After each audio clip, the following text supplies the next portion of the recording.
आज आपण कर्नाटक राज्यामध्ये बागलकोट जिल्ह्यामध्ये श्री सदानंदजी उंदी यांच्या प्लॉटवरती उभे आहोत.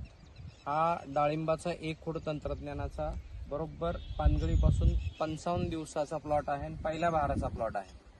त्याच्यामध्ये सिंगल स्टीमची कन्सेप्ट वापरलेली आहे. सिंगल स्टीम बरोबर जे काय मॅनेजमेंट प्रॅक्टिस आणि खत पाणी व्यवस्थापनातला अन्नद्रव्य व्यवस्थापनातले जे महत्त्वाचे मुद्दे आहेत ते आपण त्यांच्याकडून जाणून घेऊया. सदानंदजी, तुम्ही पानगळ केल्यानंतर ड्रीपमधून प्रामुख्यानं ऑक्सिजनचा सप्लाय होणं गरजेचं असतं. त्यावेळेस पांढरी मुळी वाढण्यासाठी त्यावेळेस तुम्ही 2 प्रॉडक्ट सोडलेले आहेत, ते कोणते? एक प्राणवायू आणि एक सोलो सी म्हणून हे 2 वापरलेलं आहे मी. आणि 55 दिवस झाले झाडाची आणि एवढं सेटिंग झालेलं आहे. सगळे फळ युनिफॉर्म साईज बसलेलं आहे याच्यात बरोबर. आणि झाडामध्ये 1 खोड असल्यामुळे आम्हाला औषधाची पूर्ण स्प्रे आत चाललाय आणि पूर्ण सूर्यप्रकाश आत चाललाय. खाली खोडापासून वर 6 फुटापर्यंत हे पूर्ण झाड आम्ही तयार करून घेतलेलं आहे आणि सगळ्या सरांच्या मार्गदर्शनावर हे केलेलं आहे प्लॉट. आणि प्लॉटचा पूर्ण 5800 प्लॉट आहे, म्हणजे एक झाड आहे पूर्ण. आणि हाय सगळे युनिफॉर्म साईज झाडं आलेले आहेत आमच्या आता. बरोबर. त्याच्या सेटिंगच्या वेळेस तुम्ही जो प्रामुख्यानं CBZ म्हणजे कॅल्शियम, बोरॉन आणि झिंक हे तिन्ही वापरलेले. किती स्प्रे झाले? 2 स्प्रे झालेले आतापासून 55 दिवसात 2 स्प्रे झाले. कॅल्शियम, बोरॉन आणि झिंक हे तिन्ही वापरलेलं आहे मी याच्यात.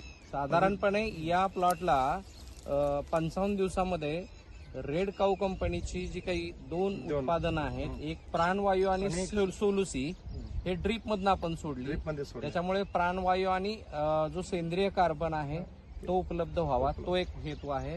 आणि सेटिंगसाठी 2 वेळा आपण प्रामुख्याने रेड काऊचं अतिशय एक नवीन टेक्नॉलॉजी असलेलं मेटॅलोस्टेट नावाची टेक्नॉलॉजी आहे. त्या टेक्नॉलॉजीचा आपल्याला जी कॅल्शियमचा सोर्स आहे जो 2 तासात उपलब्ध होतो, कॅल्शियम आणि बोरॉन आणि सायमल्टेनियसली झिंक, हे 3 न्यूट्रिशनचे स्प्रे 2 वेळा आपण 2 वेळा झाले. त्याच्याशिवाय आपण खत पाणी व्यवस्थापन आणि कीड रोग व्यवस्थापनाचं रेग्युलर शेड्यूल ठेवलेलं आहे. त्याच्यामध्ये जास्त स्प्रे नक्की तुमचे झालेत का? नाही, अजिबात स्प्रे जास्त झालेले. 11 स्प्रे झाले. 11 स्प्रे आतापर्यंत झालेले आहेत. म्हणजे टोटल इथ्रेल पासून 11 स्प्रे. त्याच्यामध्ये न्यूट्रिशन मॅनेजमेंटचे 4 ते 5 स्प्रे झाले आणि 5 ते 6 कीड आणि रोगांचे स्प्रे झाले. म्हणजे एकंदरीत सगळं जे आता स्ट्रक्चर आहे, पूर्ण प्लॉट तुम्हाला क्लीन दिसतोय, स्वच्छ दिसतोय. आणि 5800 झाडांचा हा प्लॉट आहे. 1 टाइम सेटिंग आणि 1 टाइम हार्वेस्टिंग होण्यासाठी ट्रेनिंग, प्रूनिंग आणि मॅनेजमेंट प्रॅक्टिसचं जे कन्सेप्ट आहे तो या प्लॉटमध्ये प्रॉपर राबवलेला. या प्लॉटमध्ये ज्यावेळेस साईज घेण्याच्या दृष्टीनं एक लोड मॅनेजमेंट करणं हा एक कन्सेप्टचा भाग आहे. आता जवळजवळ या प्लॉटमध्ये 150 प्लस मायनस सेटिंग आहे प्रत्येक झाडावरती. काही झाडावरती 200 सेटिंग आहे, म्हणजे 100च्या पुढे सेटिंग आहे. पण पहिला भार असल्यामुळे याच्यावरती 60 ते 80 फळ आपल्याला लोडला ठेवायचे. म्हणजे थिनिंग करणं खूप गरजेचं आहे. तुम्ही जर लोड मॅनेजमेंट केलं नाही तर अडचण येईल. आणि शिवाय इथून आता आपल्याला potash, phosphorus, zinc, sulphur, magnesium या सगळ्या गोष्टींच्या दृष्टिकोनातून आपल्याला 0-40-37 ह्याचं आपल्याला रेड काऊचं 2 ड्रेंचिंग करायचे. आता आपण पहिल्यांदा 2 ड्रेंचिंग आणि 2.5 किलो प्रति एकर असं ह्याला ड्रेंचिंग करायचं आहे. जास्त वॉटर सोल्युबल पण सोडायचं नाही, कारण आपण बेसल डोस प्रॉपर भरलेला आहे.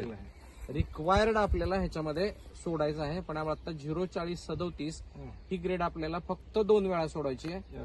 आता एकदा सोडू आणि साधारणपणे 3 आठवडे ते 1 महिन्याच्या आसपास एकदा सोडू. म्हणजे आजपर्यंत आपलं विशेष मॅनेजमेंट प्रॅक्टिसचं स्किल ह्याच्यामध्ये दिसतंय. ते CBZ वापरलेलं आहे. आणि नंतर सेटिंग झाल्यानंतर आता एक CBZचा स्प्रे तर होणारच आहे, पण 0-40-37 एक ड्रेंचिंग म्हणजे 2 CBZचे स्प्रे झालेत, कॅल्शियम, बोरॉन, झिंकचे. आता या सगळ्या ह्याच्यामध्ये तुम्ही स्वतः समाधानी आहात?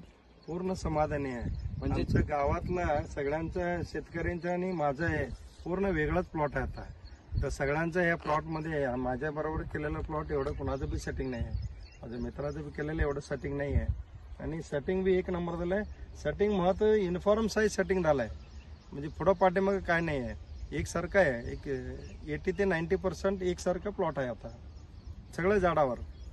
पूर्ण झाड असं फिरून आलं की तुम्हाला कळणार सगळं एकसारखं दिसतं याच्यात.